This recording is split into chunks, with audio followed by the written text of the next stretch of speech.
I'm Jeff Bezos. World's first ever person to amass a $200 billion fortune. You can choose a life of ease and comfort, or you can choose a life of service and adventure. Which one of those, when you're 90 years old, are you going to be more proud of? It's easy to have ideas. It's very hard to turn an idea into a successful product. There are a lot of steps in between, and it takes persistence, relentlessness.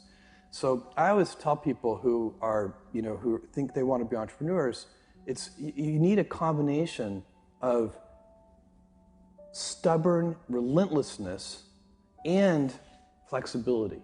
And you have to know when to be which. And basically, you need to be stubborn on your vision, because otherwise it'll be too easy to give up. But you need to be very flexible on the details, because as you go along pursuing your vision, you'll find that some of your preconceptions were wrong, and you're going to need to be able to change those things. So I think taking an idea successfully all the way to the market and turning it into a real product that people care about and that really improves people's lives is a lot of hard work. If I were a young college student today, I would be very interested in biotechnology. I think biotechnology is just a fascinating arena that probably in the next 10 or 20 years, there's going to be a golden age of biotech.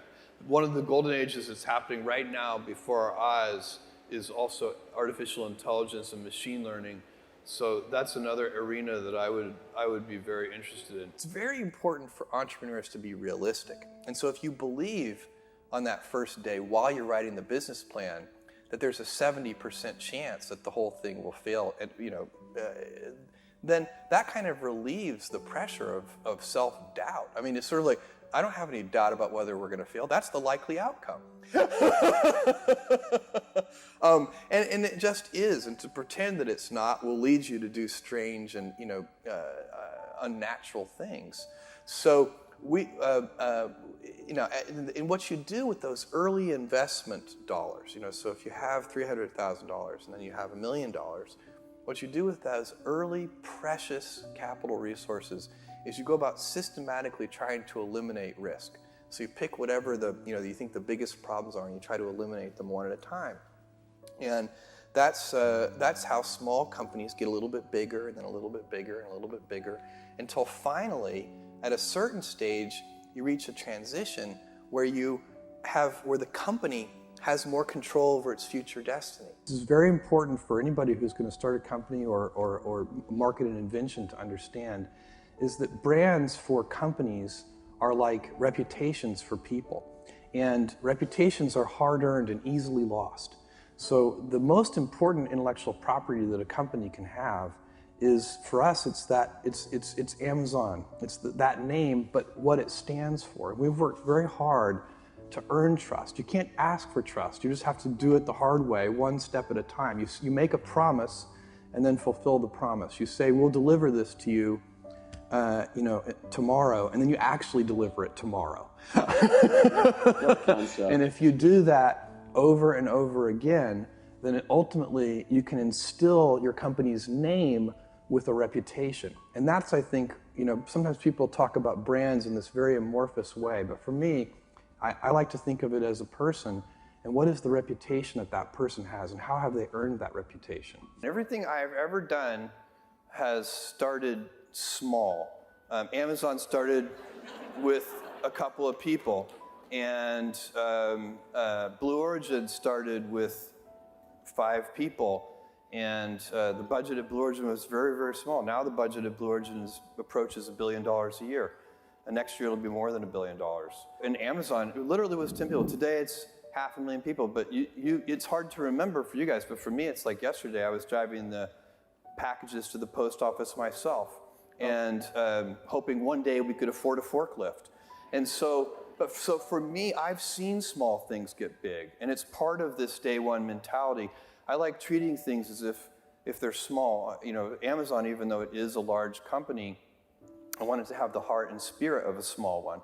I often tell people that I work with, if you can get, because people have very high standards for how they want their work life to be, and I said, look, if you can get your work life to be where you enjoy half of it, that is amazing, because very few people ever achieve that. Because the truth is, everything comes with overhead. That's reality. Everything comes with pieces that you don't like. You could be a Supreme Court justice, and there's still going to be pieces of your job you don't like. You can be a university professor, and still going to be, you have to go to committee meetings, and you have to do things. Every job comes with pieces you don't like, and we need to say, that's part of it, and not resent those pieces, or try not to, but also try to minimize them. The stress primarily comes from not taking action over something that you can have some control over. So if I find that some particular thing is causing me to have stress, that's a warning flag for me. What it means is there's something that I haven't completely identified, perhaps in my conscious mind, that is bothering me, and I haven't yet taken any action on it. I find as soon as I identify it and make the first phone call or send off the first email message or whatever it is that we're going to do to start to address that situation, even if it's not solved, the mere fact that we're addressing it dramatically reduces any stress that might come from it. So stress comes from ignoring things that you shouldn't be ignoring, I think, in large part. So stress doesn't come. People get stress wrong all the time, in my opinion. Stress doesn't come from hard work, for example. You can be working incredibly hard and loving it. And likewise, you can be out of work and incredibly stressed over that. So, and likewise, if you kind of use that as an analogy for what I was just talking about, if you're out of work, but you're going through, a disciplined approach of, a series of job interviews and so on, and working to remedy that situation, you're going to be a lot less stressed than if you're just worrying about it and doing nothing. A young person should find something that they're passionate about to do.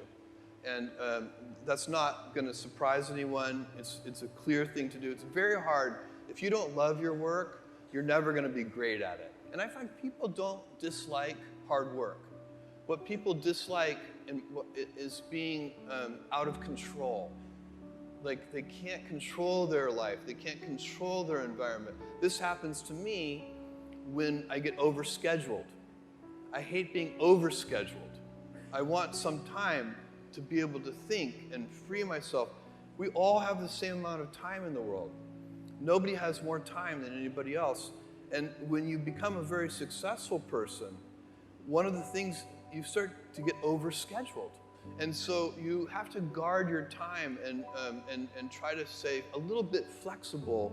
So that's, for me, it's not a waste of time, but I like to have some freedom of movement rather than having every minute of every day scheduled.